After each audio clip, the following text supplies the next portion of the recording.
Hopefully y'all can see this.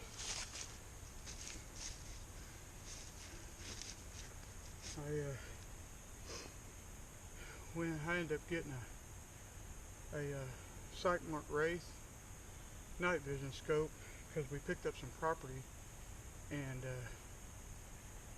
guy letting us hunt about, I think it's around 9,500 acres, and we wanted to make a good show and make sure, we got a few coyotes dead, and was able to show them that we were doing some good. So I figured I better get something where I can hunt them day and night, and it does pretty good. I like it. I had 2 coyotes come out, you see on the video, and I thought that other one was going to stop, and I let him walk all the way across the freaking pipeline and never took a shot at him.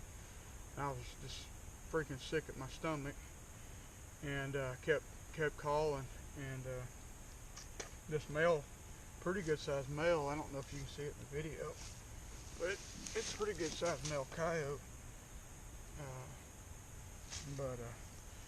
Yeah, he's furred up pretty too. I mean, for Texas, not bad. But we've been calling at night and hadn't had no luck.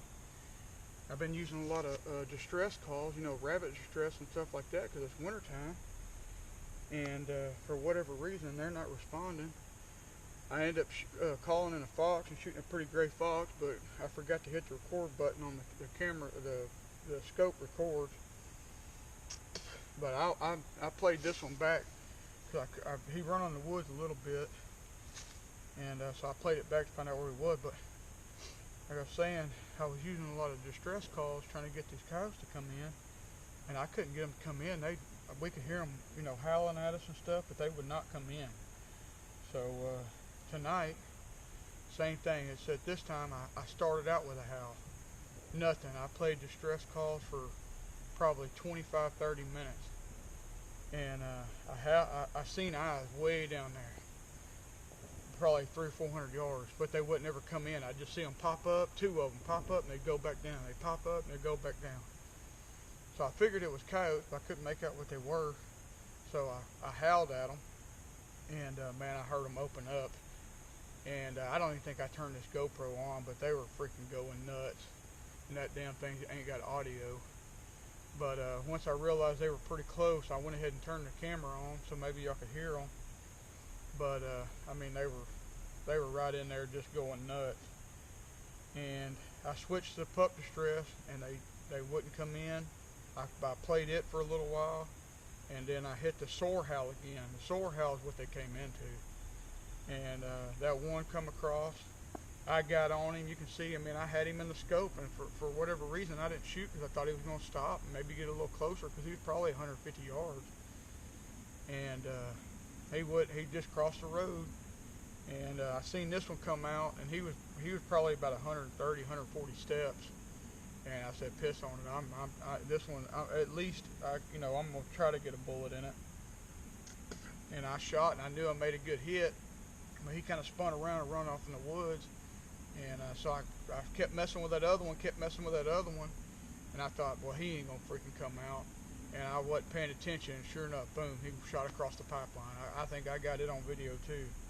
But I should have had 2 tonight, but this night hunting's new to me, and it's we don't have any, once again, we're here in East Texas, and it's all piney woods and Yopon thicket, so the only place we really have to hunt is pipelines. So you don't have but just a split second, if they don't want to commit, they're across the pipeline before you can do anything. But hopefully there's more to come on this night hunting. It's a lot of fun. I still rather shoot them during the day with shotgun. It's tried and true. I know it works. It's just in the winter time, it's a little tough because they move on us a lot. When we get them located, they move on us, and so hopefully, like I said, hopefully this is one of many. But I got a pretty good walk out of here, so I'm gonna go ahead and get going.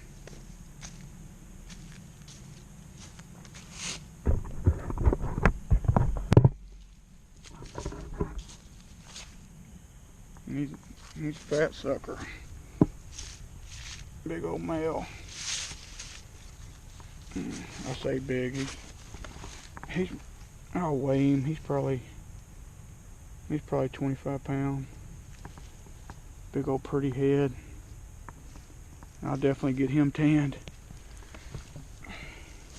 Oh, I'll go ahead and show you on my setup. That's the Wraith. That's a gun I built. That's a Bear Creek Arsenal 24-inch spiral-footed barrel. I think I paid like $99 for it on sale. I bought the rifle length gas block and put it in, and man, it's a freaking tack driver. I love it. It's got a Mossberg lower. I put the Leopold, it's like an extended rail on there. Kind of get this eye relief, you know, closer to my eye, and I can still rack one in. And, this is the, I think it's the 50 millimeter or 50 something sniper hog light. It's an IR light, and I mean, I can see a couple hundred yards down these pipelines. If I had a big open field, I could probably see a lot more, but these pipelines, they kind of go up and down and up and down, and it's hard to get set up just right where you can see all the way down them. But I got the Bog Pod Death Grip. I just got it. I love it. I really hadn't hunted with this setup too much, but I got this ATN. It's a battery, whatever, like a battery power supply. And man, I think we've hunted, shit, I don't know, probably 20 stands total with it running the whole time, and I think I'm down to one bar. So it's pretty nice. I like it a lot. But yeah, that's my setup, and it's like I said, I built it's kind of a budget night gun, you know, like it's heavy as shit. The barrel's not you know, it's not a carbon fiber or Christensen arm barrel. It's a $99 barrel, but man, I'm telling you, it's a tack driver. All right, well, I'm gonna get this sucker out of here.